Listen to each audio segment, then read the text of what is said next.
So what does basically shear strength of soils mean? Or before we go exactly into the discussion about what is meant by shear strength of soils and so on. Okay. First, let us try to understand for different type of materials, how do we go ahead in understanding what is its corresponding strength? Okay, so if it is a case of let's say brick, or if it is a case of cement, or if it is a case of concrete, or maybe the case of steel. So in civil engineering, we generally come across with different varieties of materials, right from your aggregates to that of your cement, to that of concrete or steel, or maybe wood or brick. So we use different materials in the process of construction, and in similar lines, as like the other materials, soil is also another type of material which we are going to be coming across in the civil engineering aspect. So once we start talking about soil as a material, now how the behavior of the soil is different from the behavior of all the other materials that you might have encountered or that you might have already come across with. So right from your fundamentals of your civil engineering, you might have come across with different construction materials that we make use of. It could be concrete, or it could be steel, or it could be brick, or wood, or aggregate, or soil, or different types of materials you might have been coming across with. And now, why this particular soil understanding or the behavior about or the strength of the soil is something very important for us to know when compared to that of the other materials. What difference it makes, or why do we say soil is something very much identical when compared to that of the other materials? Why does the behavior of the soil we make later on we make certain statement that no, soil is a peculiar material. Peculiar material in the sense the behavior of the soil one cannot predict. If it is, let's say, for example, a steel. Okay, when I'm talking about a steel bar, and we have different grades of steel bar. Let's say Fe250, Fe415, Fe500, Fe550. Likewise, you have got different grades of steel bars available. Now, if I am referring to a particular grade of steel, let's say Fe250 bar, if I am trying to talk about, now whether Tata Steel is manufacturing that Fe250 bar, or some Jindal Steels is manufacturing that Fe250 bar, or Vishaka Steels is manufacturing. So which company is manufacturing the steel bar doesn't matter, because the property of that particular Fe250, which we say it's a standard, the respective property or the so-called tensile strength of that particular steel bar, what we are going to be looking at is going to be a standard value, irrespective of which company manufactures it. Likewise, if we are looking at cement, in cement also we have different grades of cement, like cement 43 grade, 53 grade, 33 grade, and so on. Now, which company manufactures 33 grade of cement, or 43 grade of cement, or 53 grade of cement? For that particular identical grade of cement, irrespective of your company which is manufacturing it, the property is going to be same. So it means that it doesn't matter which company is manufacturing that particular material which has got some standard property. So more or less the property of that particular material, irrespective of the company, you get the same property. It could be even the brick or whatever.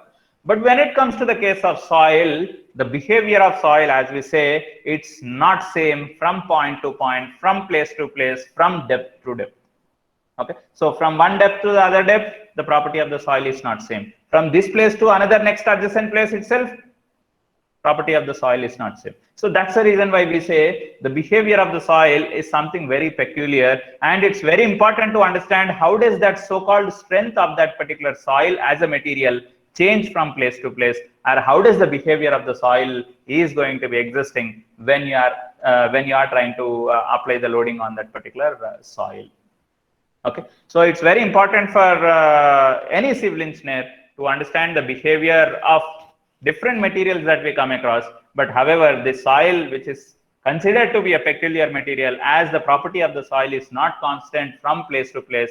Okay, and within one particular place also, from one depth to the other depth, the property of the soil is not same. So that's the reason why it's understanding the strength characteristics of the soil is relatively more challenging, or rather more important for a civil engineer, relevant to that of the other materials that we generally encounter.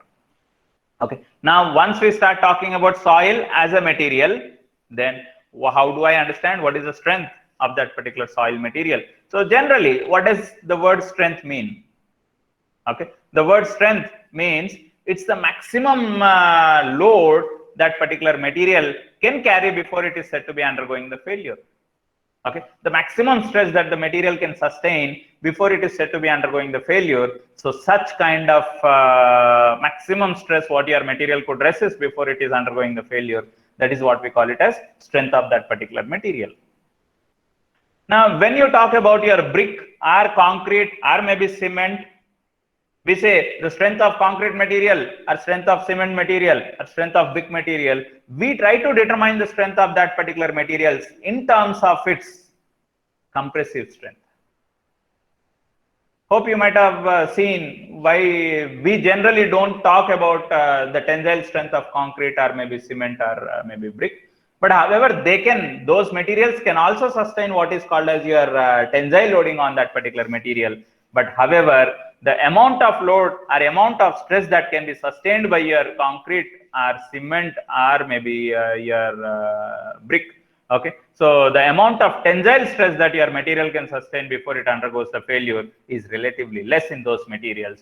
But when compared to that of your compressive stress, okay, when we look at the amount of compressive stress that the material can take before it is said to be undergoing the failure, so your brick or your concrete or cement are said to be very strong in taking all what is called as your compressive stresses onto it, and relatively we say it is weak in taking what is called as your tensile stress. But it doesn't mean that those materials are not capable of taking the tensile stresses onto it.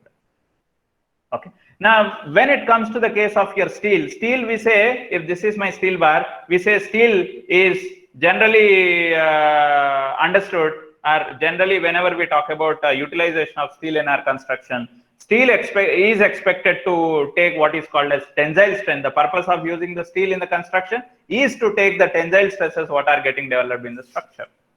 Okay, so we generally talk about the aspect of using the steel in civil engineering in order to take care of your tensile stresses which are getting developed in your structural components.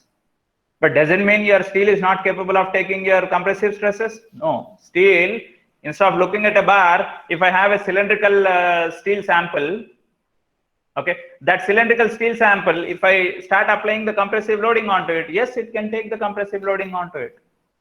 But on a steel bar, if you are trying to apply the compressive loading, what would happen is the so-called steel bar which is subjected to compressive loading will undergo the failure at a relatively faster rate, because of once you start applying the compressive loading, then bending can easily happen in that particular slender member, the steel member, which is steel bar, which is said to be a slender member. Okay, so bending can easily get initiated because of any small amount of eccentricity that is induced in your member because of the loading. Okay, so you have all possibilities that member undergoes the bending easily, and it would certainly have the failure in the member. Okay, so that's the reason why whenever we start using your steel in the construction, we say steel is responsible for taking what is called as the tensile loads which are coming onto the structure, and whereas your concrete material what is used in your RCC structures, let's say, so in the RCC structure we say reinforced cement concrete structure. So reinforcement, that's nothing but the steel is responsible for taking the tensile loads, and concrete is responsible for taking all your compressive loads. Okay, so that's how we try to talk about different materials. Now, coming to the case of your soil, what I need to understand regarding the strength of the soil? How do I need to define the strength of the soil? Do I need to define the strength of the soil as compressive strength of the soil, or do I need to define the strength of the soil as tensile strength of the soil, or tensile strength? Or do I need to talk the strength of the soil in terms of compressive strength, or do I need to talk about the strength of the soil in terms of its shear strength? Okay, so when you look at a particular soil sample, let's say for example, when I am trying to look at a soil sample, let's say I have some superstructure load which is getting transferred onto the ground or onto the soil strata. Okay, so that superstructural load, how is it getting applied on your soil? It gets applied, or it tries to cause what is called as compression in the soil, or it tries to cause some compression in your soil sample or your soil layer. The nature of load what your soil is subjected to is compressive loading. I repeat, the nature of load what your soil is subjected to is compressive loading. It means you are trying to induce what is called as your compressive stress only in the soil sample. But when it comes to the word strength, what does this word strength mean? Strength is nothing but it is the maximum stress that your material can carry before it is said to be undergoing the failure. Now, how do I understand or how do we define the failure in the case of soil? And why does that failure happen? And then accordingly, how do we define the corresponding strength in your soil as a material? Okay, now let's just look at a case. Okay, so here you have some loading which is being applied on the ground. This is the load what is getting applied on the ground. And now because of that load, what is happening on your ground or on your soil? So most of the loading conditions, whatever you see on the soil, are going to cause what is called as compression in the soil. So soil tries to get compressed because of whatever the gravity effect of loading that you have, or because of any superstructural loads, or because of any kind of loads, whatever you are trying to apply on the ground. So your soil or the ground is subjected to what is called as compressive nature of force. Okay, so because of that compressive nature of force, how the failure is going to be happening in the soil means the failure in general takes place in the soil because of what is called as shear. So what does this shear mean? Let's say, for example, I am looking at an embankment. This is an embankment. Okay, this is an embankment. Now, what you see in most of the embankments or most of the sloping grounds, what do you see is maybe because of heavy rains or because of some or the other reason, even along Himalayan regions, what do we see? We see land getting slided. Or even in the case of your embankments also, you see, so portion of the embankment gets slided. What does that sliding effect mean? Sliding is nothing but it's a failure. What is getting initiated in your soil or in that particular embankment or in that particular Himalayan sloping grounds. Now, once you say there is a failure happening, why did that failure happen? So, let's say, for example, in this embankment, what we are looking at. So the portion of the soil, okay, I could see some portion of the soil here. Okay, this much region of the soil is getting slided or rather getting rotated something in this direction, in the clockwise direction, and resulting in the failure of the embankment. Now, why it has failed? Why? Because the strength of that particular soil along some weakest plane, I repeat, along some weakest portion, along some weakest zone, the strength of the soil is relatively less than that of your strength, or relatively less than that of the stresses what are getting developed in that particular soil, which is trying to cause the driving in your soil. Okay, so the effect of the weight of this particular portion of the soil would try to drive your soil in the downward direction along that weakest zone, and because of that, you see the failure happening in the soil. Now, how do I ensure that this embankment has to be safe then? I have to have a proper compaction done so that the proper densification is achieved for that particular soil. In case still, if you find, though after proper compaction and so on, then still if I see some problems happening in such kind of embankment, then we can go on to improve the condition of that particular embankment's bearing capacity by introducing some geosynthetic materials as a reinforcement to your ground, so that the strength or the bearing capacity of that embankment increases. Whenever the portion of the soil tries to move away from its original, okay, so this portion of the soil, we call it as the parent material. Parent material, okay. So from the parent material, some portion of the soil is getting slided away, and when it is getting slided away, then you see that the failure is getting initiated. And we say along some weakest plane or along some particular zone where the strength of the soil is relatively less, we say that along that particular zone, your failure is getting initiated in your soil. Now, how do I understand which is going to be my failure zone or which is going to be my weakest plane along which the failure is expected to happen? So I can say the zone, some zone to be considered as your failure zone, wherever the amount of strength that your soil has got is relatively less. Now, if I want to start talking about the strength of the soil is relatively less, now how do I first understand the strength of the soil to define it as? Okay, I said soil generally fails in what is called as shear. But why is that soil failing under what is called as shear? Though we are applying what is called as a compressive loading on the soil sample, but why does the soil sample fail, or why does the soil fail in what is called as shearing effect? Okay, so when you have some piece of soil on which you are applying some compressive loading, what would happen due to that applied compressive loading is, if you look at some soil grains, okay, say I have one soil grain, another soil grain, this is another soil grain, this is another soil grain. So I have some soil grains in my soil skeleton structure, something like this. And once you have some loading getting applied on that particular soil grain particle, what does this particle does? It's not going to be just like sitting there.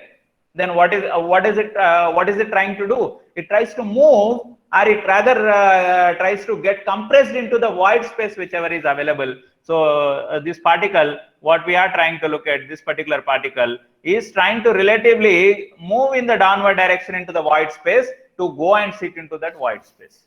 So in the process, if it is trying to relatively move from its position to some other new position, what is happening between adjacent soil grains? If I have this, if I consider this to be one particle, this to be another particle, and if this particle is subjected to some loading, then what is happening? The other particle is stationary, it is there in its position, but this particle on which I am trying to apply some force, it is relatively trying to move with respect to the position of the other particle. And when one particle is trying to get relatively displaced with respect to the other particle, then what is that happening in between these two particles? We say shearing is taking place between the particles. One particle is getting sheared over the surface of the other particle. Okay, so because of the shearing, what is happening between the particles, there is a relative displacement happening between one particle to the position of the other particle. And in the process, how do I understand what is that maximum strength that your soil can have before it is said to be undergoing the failure? Means it totally depends on how that so-called shear resistance is mobilized between these two surfaces which are in contact with each other. Now, if I am trying to talk about this particular same embankment problem, we said because of the weight of the embankment or because of various reasons, some portion of the embankment is getting slided away along some weakest zone, and we say that what we just try to do here is we try to understand along this weakest plane. Okay, so along this weakest plane, we try to calculate how much is that shear stress which is getting developed, which is responsible in driving your embankment in this clockwise direction. What is that shear stress which is getting developed along that particular plane, which is responsible for driving your so-called part of the soil medium? And earlier I was trying to talk about some portion of the soil grains or some part of the soil medium when it is relatively having a displacement when compared to the other. Here, parent material is going to be stationary, but whereas some portion of your embankment is trying to slide along some weakest zone. And along that so-called curvilinear surface, we try to understand how much is going to be that so-called shear stress that is getting developed in the soil. And because of that shear stress, what is getting developed in the soil, we try to understand that there is some failure which is getting developed there. If the resistance, what is getting mobilized, I repeat, for every action, there is an equal and opposite reaction. What is the action? Action is trying to cause the shearing in the soil sample. And reaction, what should be getting developed? Should be tangential to the surface of contact between two bodies. Let's say, for example, I have a block resting on the ground like this. Okay, this is my ground. And this particular block has got some weight W. And now I just say I'm trying to apply some external force on this particular block, let's say P in the horizontal direction. Now, because of the force P, whatever we are trying to apply on the block, what would happen in the block? Will the block stay in its position? Or will the block starts moving in the forward direction? That's nothing but in the direction of the applied force that is tangential to the surface of contact. So what is that we are going to see? If the applied force P, if it is less than or equal to what is called as your frictional force,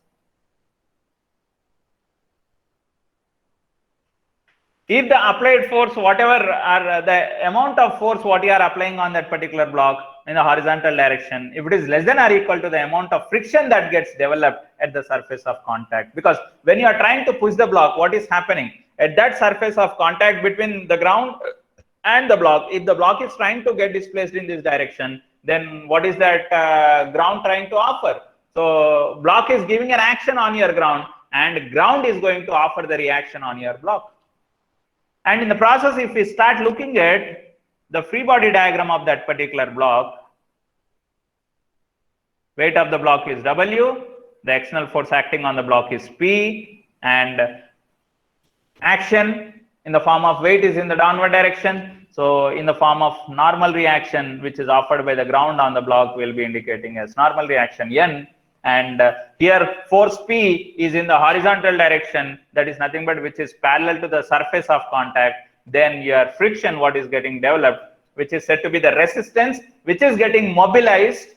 Resistance itself is nothing but it's a reaction force which is getting developed, which is tangential to the surface of contact between your block and ground. And who is offering that resistance? Your stationary body is offering that resistance on the object which is trying to move.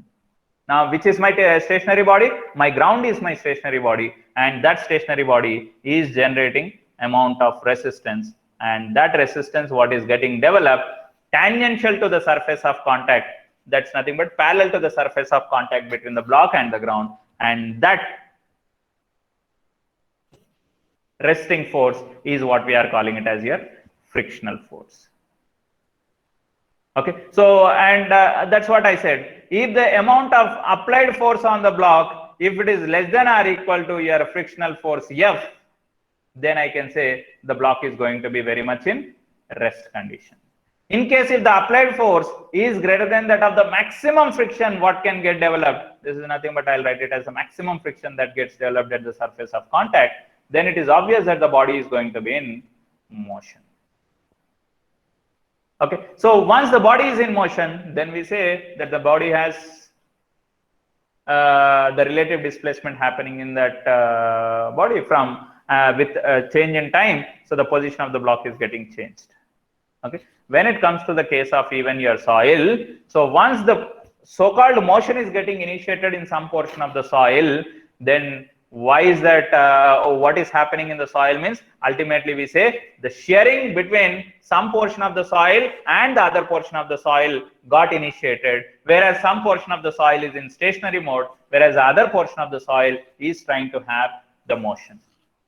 Motion is getting initiated in that portion of the soil mass because of some, it could be an external action or because of the self weight of the soil or because of various reasons. Now, when some portion of the soil is trying to slide or when some portion of the soil mass is trying to relatively get displaced, then what we see is that the stationary material, the stationary portion, whatever you have, okay, so what does it offer? It tries to offer what is called as your resistance. Okay, now if I'm just trying to look at the free body diagram of this particular embankment, let's say this is the embankment or the portion of your embankment soil which is trying to get displaced. Okay, this portion of the embankment is what we are trying to what we are saying is that it is trying to get displaced in this direction. Now, because of this portion of the embankment which is trying to slide in the clockwise direction, which is trying to rotate and fail in the clockwise direction, so along this failure surface, okay, so along this surface, what is that other parent material doing? Other stationary part of the soil mass doing? It is trying to offer some resistance, and which is said to be existing tangential to the surface of contact. And anyhow, normal reaction would also be there, but I am trying to look at in terms of what is called as your shear resistance. Why shear resistance? Because the failure in the soil is defined in terms of the shearing, what is happening between one grain or one part of the soil mass to that of the other soil mass. So that's the reason why the strength of the soil is what we define it as the shear strength of the soil. In terms of its shear stress, what it carries before it is said to be undergoing the failure. So that strength is what we call it as shear strength of the soil. That's nothing but the maximum shear stress that your soil can resist before it is said to be undergoing the failure along that particular region. And that strength, that maximum stress, what the soil is said to be taking onto it before it is said to be undergoing the failure, is what we define it as your shear strength of that particular soil. So likewise, for any kind of geotechnical problem, what we come across with, let's say, for example, you have a foundation, and due to the load coming from the foundation onto this portion of the soil, so we see that this region of the soil is not relatively strong, and because of that load, we could understand that some portion of the soil, this is the parent material here once again. Okay, that's parent material is nothing but the portion of the soil which is going to be in stationary condition, and whereas some other portion of the soil mass is trying to have the displacement in it. And because of that displacement, what is happening in your soil, it's not that your structure is safe, rather your structure is completely getting damaged. Why? Because your soil, your foundation is resting on that soil, and as I said, the soil below the foundation is getting failed. Automatically that failure gets extended onto your superstructure which is standing on that particular ground or on that particular soil strata.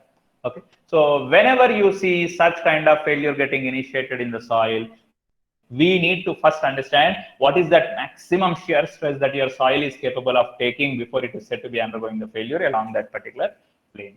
And then we go on to define what is called as the strength of that particular soil along that region. Then we'll be able to know what is the corresponding so-called property or the so-called characteristic condition of the soil, which defines the capability of that material to take the loads what are coming onto it in the form of any superstructural load, or maybe because of any other external activities happening on that particular ground. So how do we define this shear strength? Shear strength is nothing but we define it as the greatest shear stress or the maximum shear stress what the material can sustain before it is said to be undergoing the failure. So that maximum shear stress that the material is capable of taking onto it before it is said to be undergoing the failure is what we call it as your shear strength of the soil.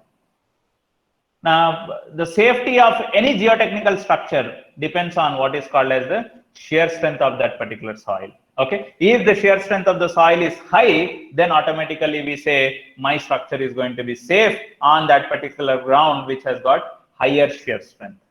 If shear strength is more, then otherwise we also say the bearing capacity or the load carrying capacity of that particular soil is more. So that kind of soil is capable of taking all the superstructural loads what are coming onto it very much safely. It can take the superstructural loads very safely without causing or without having any kind of failure existing in that. You can look at here, there is a portion of the ground here, a kind of a hilly region, where you could see some portion of the soil or some region of the soil here got slided away, which we are calling it as landslide. Now, why is that land getting slided? Because along some region within that particular soil mass, along some particular region or along some particular plane, we understand that the strength of the soil is lesser than that of whatever the external action which is coming onto that. Okay, so because of that, we see as the strength of the soil is less when compared to that of the amount of action which is coming onto it. So automatically that material cannot sustain that external action what is coming onto it, and we see the subsequent failure happening in that particular material. Okay, so due to rainfall along some sloping regions, we see that most parts of the land gets slided away. Why is that most parts of the land getting slided away? Because along that sloping region, whenever there is a rainfall, the strength of the soil is decreasing. Now, once the strength of the soil is decreasing, Earlier, the same soil was capable of taking the load what was coming onto it. But now, because of the decrease in strength of the soil is not capable of taking the load what it was subjected to. And then we say the so-called soil material has failed. So that's the reason why we say soil as a material is very peculiar in its behavior. The material which was safe earlier may not be safe tomorrow. Or the soil which is said to be safe in taking the load what I am trying to apply now may not be taking the same load tomorrow, or even may not take the load which is less than that of what I am currently applying now. So why is that happening? Because the behavior of the material or the property of that material is getting changed because of various factors. So one example, as I said, there is a rainfall. Because of that rainfall, then your excess runoff, what is happening, runoff water along that sloping surface is trying to decrease the strength of the soil. And once the strength of the soil gets decreased, automatically we say whatever the load that you are applying on that soil will not be safely taken by that soil. And certainly you are going to see the failure happening in that particular soil. Now, another case of your Leaning Tower of Pisa. What is the issue that we have? The tower was supposed to be in the vertical direction because the tower was constructed vertical, but over time what we have seen is that you are not seeing your tower to be standing vertical, rather you had a tilt in that particular tower. Why is that tilt happening? Why did you come across with that tilt in that particular structure? Because the soil onto one side of that structure is settling more when compared to that of the soil onto the other side of the structure. So why that could have, why it has happened? It could be because of various reasons. Maybe the water table position towards that region of the structure might be, maybe the water table position has got lowered.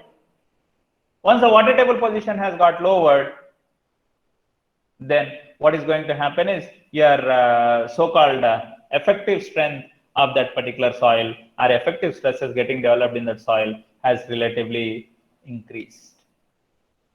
Effective stress which might have got increased. Now, if the effective stress has increased or effective stress what is getting developed has increased, then the amount of compression that happens between the solid particles will also increase, which results in what is called as higher amount of settlement towards that particular side when compared to that of the settlement on the other side. Okay, so the reasons could be anything, but what we understand is that the property of the soil is not constant. The same soil, the behavior of the soil is not constant. So which changes with time, which changes with loading, which changes with various external actions happening on that particular soil or on that particular ground, because of which the behavior of the soil may change, may not change, or continuously happens to change. Okay, so you have to be little careful when you are trying to talk about any construction happening on the ground where the ground is responsible for taking everything what you apply onto it. Because ultimately, who is responsible in taking care of your load, your structural load, everything, whatever we put on, your ground is responsible. So ultimately, it's not that you design your beam properly, you design your column properly, you design your slab properly, and you design your foundation properly. What is very important is understanding whether your designed structure is proper or safe on so-called ground is very essential. Structural aspect wise, structure might be safe, but geotechnical aspect wise, if the ground is not safe, there is no sense in designing such kind of structure on that particular ground. Okay, so whenever we talk about the soil, first and prime important point what we start in talking about is whether the soil what we are dealing with has got proper strength or not. So when we say proper strength, it means the maximum shear stress that particular material can resist before it is said to be undergoing the failure. That should be more than that of the action what you are trying to induce in that particular material. The amount of shear stress what you are inducing in that material because of your external action. What is your external action? You are applying some compressive loading on the soil or on the ground. So because of that applied compressive loading on the ground or on that particular soil, shear stresses get developed along some any plane that you look at. Let's say, for example, I have some soil sample like this, which is subjected to say some compressive loading. both in vertical as well as in the horizontal direction. And because of this compressive loading, then what we say is that you are trying to induce some stress. And along some plane, maybe some plane like this, along this plane, if I want to understand how much is the state of stress existing because of the loading what you have applied on the soil element, what is the state of stress existing on that particular plane? So if we start looking at what is the state of stress existing on the plane, we start talking about what is called as a normal stress and what is called as your shear stress. Okay, so we try to understand how much is your normal stress that gets developed along that plane, and we try to understand how much is the shear stress that is getting developed on the plane. And if at all the shear stress what gets developed is more than that of your maximum shear strength that gets mobilized, or what could be the maximum shear resisting capacity of that particular soil along that plane, then automatically your soil is going to fail along that particular plane. Okay, because induced shear stress is more than that of your resisting shear stress. Okay, so you have to always understand that how much is going to be my action along whichever plane you are looking at, and how much would be subsequently is going to be a reaction that can be offered on that particular material which is trying to have the displacement. So if the resistance what gets developed, okay, if it is more than that of your induced action, then automatically your material is going to be safe. In case if the resistance is what is getting mobilized there, or the strength what is getting developed there, if it is less than that of the shear stress what you are trying to induce in the material along that so-called plane, then automatically your material is going to fail. Okay, so the failure of the soil means that it's a complete failure of your structure. Okay, so if your soil which is there below the structure is said to be undergoing the failure, it means that automatically whatever the superstructure that you have above that particular ground is also undergoing the failure. Now, once we start talking about so-called resistance to your shear stresses, because your action is your shear stress and resistance is what is developed against your action. Okay, so how much is that resistance what is getting developed when shearing is happening between soil grains, or when shearing is happening between two parts of the soil mass? How much resistance gets developed? Okay, so that resistance, how much is it getting developed, will tell you whether your soil what you are looking at is going to be safe, or whether the soil what you are looking at is going to be failing.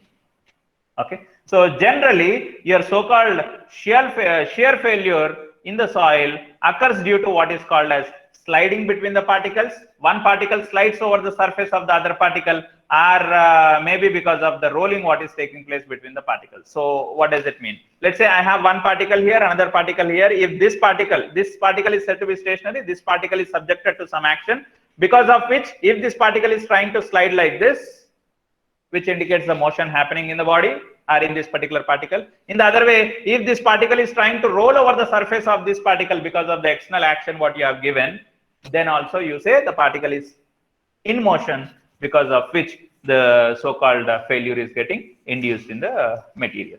Okay, so your shear failure basically happens in the soil grains, or the shearing so-called what we are trying to talk about happens between the particles. Whenever there is a sliding happening between the particles, sliding happening between the positions of the particles, or whenever you are going to see the rolling happening between the one particle starts rolling over the surface of the other particle, because of which also you see that so-called shearing is said to be happening between the particles. Now, once we start talking about the resistance against your shear stresses what are getting developed, okay, that resistance is nothing but, we said it is what is called as your strength. Okay, so what is that resistance against the failure? So failure is your shear stress. Then the strength what I am trying to look at should be tangential to the surface of the failure, and tangential to the surface whenever we are talking about the resisting force which comes into picture is nothing but what we call it as your frictional force, or in the other way I can call it as your shear resistance force. And that shear resistance force developed over what surface area, if I can divide with, then I'll be getting what is called as your shear strength, what is getting mobilized along that failure surface. Okay, now whatever that so-called shear strength that is getting developed, or what is getting mobilized against the failure, how much is that strength of the soil if I want to understand, how much strength is getting mobilized in that particular soil, which is resisting the failure in the soil. So if I just want to understand the strength of the soil is going to be understood depending on two parameters. What are those two parameters which would define the strength of the soil? Means here the so-called shear strength of the soil means one parameter is nothing but we call it as cohesion, and whereas the other parameter is what we call it as here frictional resistance. Now what does this cohesion mean? Cohesion is nothing but it's the force of attraction between two soil grain particles. Okay, so it's a force of attraction between two soil grain particles. That force of attraction, whatever we are trying to talk about, which is existing between the particles which are in contact with each other. So that force of attraction is what we call it as cohesion. Okay, so that cohesion nature or the so-called force of attraction or the bonding which is getting developed between the particles might be because of the cementation, that is the cementing medium or cementing material which is present in the case of the sand grain particles. Because this word cohesion is not something what we commonly use in the case of your coarse grain soil. Because whenever we say the coarse grain soils are getting sheared, that so-called shearing in the case of coarse grain soil, resistance what is getting developed in the case of your coarse grain soil against the shearing. So that resistance is what we call it as actually frictional resistance. Because in the form of friction between two particles, one sand particle, other sand particle are relatively getting displaced with each other. Okay, so in the form of frictional resistance, frictional force what is getting developed tangential to the surface of contact, so we say there is some resistance getting developed. That is more applicable in the case of your coarse grain particles. And this so-called frictional resistance, earlier also I was just trying to show you some example. Okay, let's say this block is one sand particle which is resting on another sand particle, let's say. Okay, one sand particle is getting relatively sheared or displaced over the surface of the other sand particle, and when there is a relative displacement happening between the surface of one sand particle to the other sand particle, then what is getting developed means it is nothing but there is a frictional force which is getting developed and which acts like what we call it as the resistance against your applied force. Okay, so your so-called two components, what I said, cohesion is one parameter which defines or which adds to the strength of the soil, and frictional resistance is another parameter which adds to the strength of the soil. Okay, so frictional resistance is nothing but when one particle is trying to get sheared over the surface of the other particle, then tangential to that shearing plane in the opposite direction to that of your action, that to tangential to the surface of contact, you define what is called as some resistance what is getting mobilized because of that friction. And that so-called funda of friction comes into picture because of the interlocking what is happening between your sand particles. Okay, so because of the interlocking nature of sand grains, because sand grains will have some projected cross section, because let's say this is one sand grain, this is another sand grain, and this is another sand grain, and so on like this. If I am just relatively trying to displace this sand grain, this particular sand grain which I am trying to look at, if I just want to displace this sand grain, so as this sand grain is in contact with other surrounding adjacent sand grains, so if this particle has to get displaced, there should be something what should happen between the other adjacent particle, that is nothing but this particle should relatively move over the surface of the other particle, so which we are calling it as shearing is happening. When shearing is happening between particles tangential to the surface of contact against the direction of the shearing, you have what is called as a frictional resistance. Okay, so this frictional resistance is the word what we use in order to define the so-called shear strength of the soil when it comes to the case of your coarse grain soils.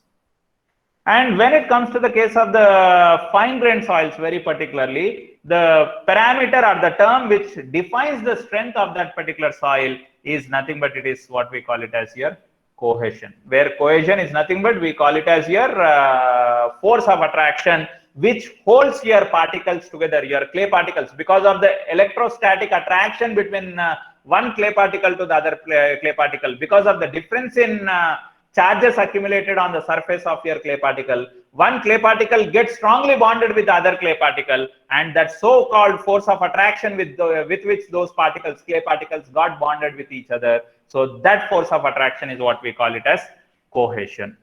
So cohesion is nothing but it's the resisting force what is trying to hold your particles, that to your fine grained particles, particularly your clay particle, okay, so which is trying to hold your clay particle together, and that property of the soil which is trying to hold your clay particles together is what we call it as cohesion. So that cohesive nature of your clay soil or clay particles would define what will be the strength of the soil there. But however, in some cases of sandy soil also, we try to talk about this cohesive nature of force of attraction what is getting developed between your individual sand grains. Okay, so that cohesive nature of bonding, why is it coming into picture in the case of sand grains, which is not in general seen in the case of sand grains? Let's say, for example, I have some sandy soil in a dry state. Now, if I allow those sand particles to, if I just take some piece of sandy soil grains and if I just leave them, what do you see? The particles freely flowing.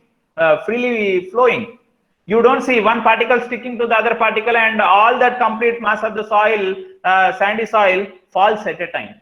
That's not so, because each individual sand grain will behave independently. And whenever you talk about the total in terms of the strength aspects of that sandy soil, so strength aspect of the sandy soil comes into picture because of the shear resistance what is getting developed between individual sand grains. But when it comes to the case of your clay particle, that resistance what your clay soil is said to be having is defined in terms of that bond what got developed between one clay particle to the other clay particle because of the difference in charges which got accumulated on the surface of your clay particle.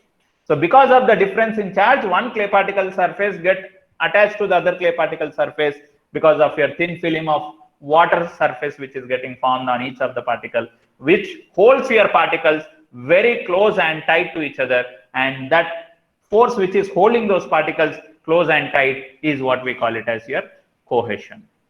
But however, in the case of some of the sandy soils or some of the sand deposits where you have some cementing medium in the sense some external component which is trying to build a bond between one sand grain to that of the other sand grain. Let's say, for example, I have some sandy soil in which I have some cement particles existing, the cement, typical cement which we talk about, or maybe your lime, or maybe fly ash, or something, whatever, which has got the characteristics of developing the bond between one particle to the other particle when it starts interacting with water.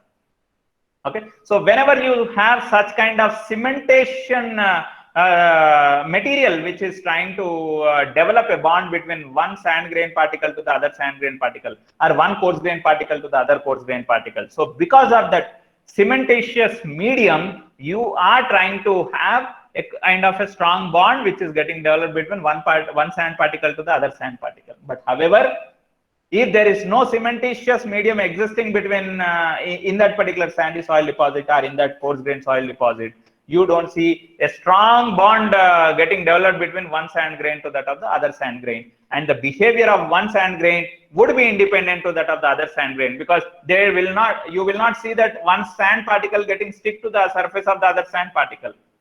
This will look independent, this will look independent, but the behavior of these two particles would be understood in the form of the friction what is getting developed in between the surface of those sand particles.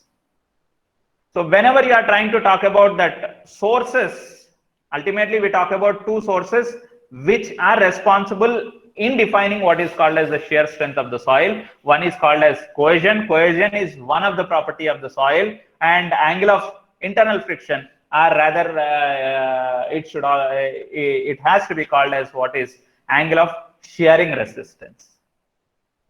Okay, so because of cohesion and because of your friction, we try to define what is called as the corresponding shear strength of the soil.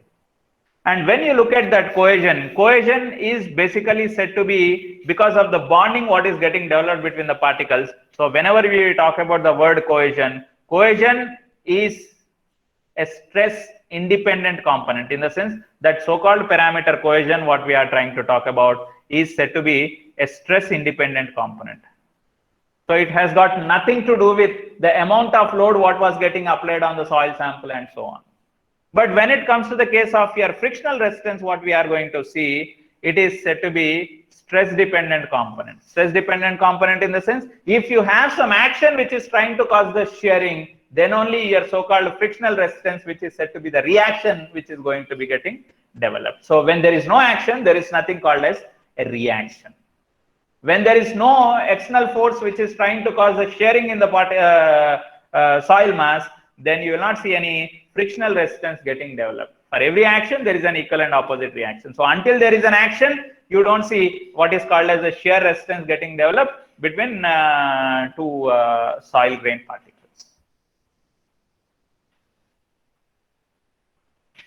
So soil is generally said to be failing in shear. So that's what we have been talking about. So typically some of those geotechnical engineering problems where we are going to come across with the failure in the soil because of various reasons. Okay. So we have to understand how whether that particular structure what we are looking at in terms of geotechnical, not the structural engineering aspect I am talking about. So looking into the soil as a material, so what are the possibilities of having the failure in that particular material? Where is that possibility of having the failure in the material? All that we have to analyze. And then accordingly, we should know how much action you want to induce and how much resistance you are seeing that it gets developed in that particular soil.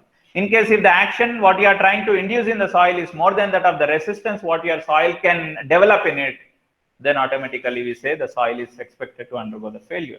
If the soil is expected to undergo the failure, if because of the superstructural load what is expected to be coming onto it, then you cannot construct such a superstructure there, which is trying to induce some stress in the ground, which is more than that of the carrying or strength of that particular soil.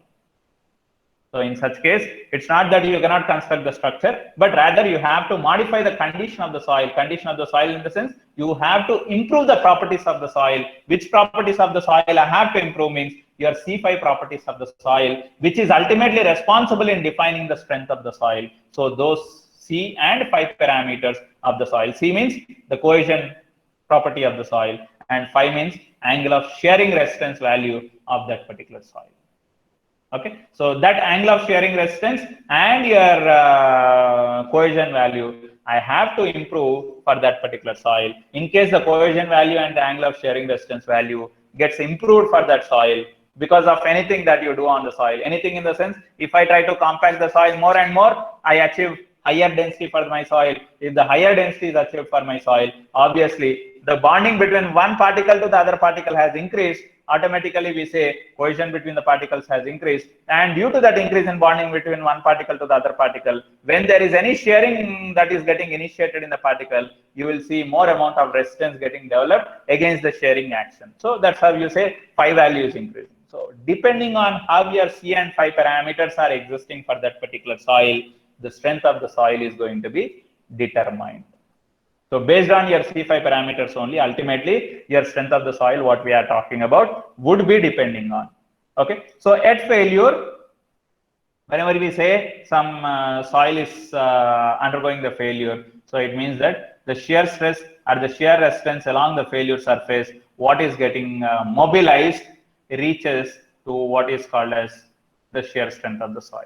So whenever we say the material has undergone, or material is undergoing the failure, it means that the amount of stresses, that so-called shear stresses which are getting developed in that particular soil, has reached to the maximum shear resisting capacity of that particular soil. Okay. So once the shear stress what you are trying to induce has reached to the maximum shear resisting capacity of that soil, okay, then we say your failure is getting initiated in that particular material.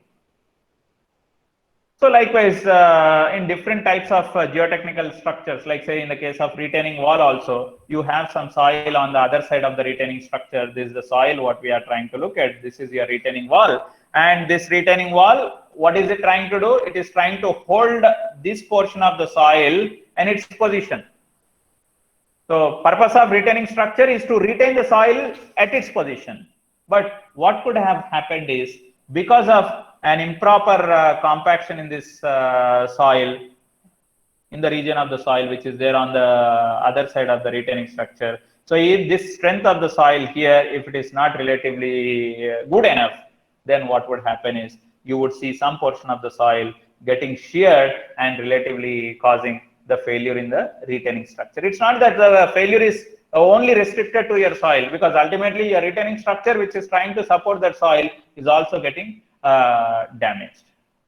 And we say subsequently, let's say if some portion of the soil is trying to slide over the remaining portion of the soil, so then there is a possibility that you have your failure happening in your retaining structure.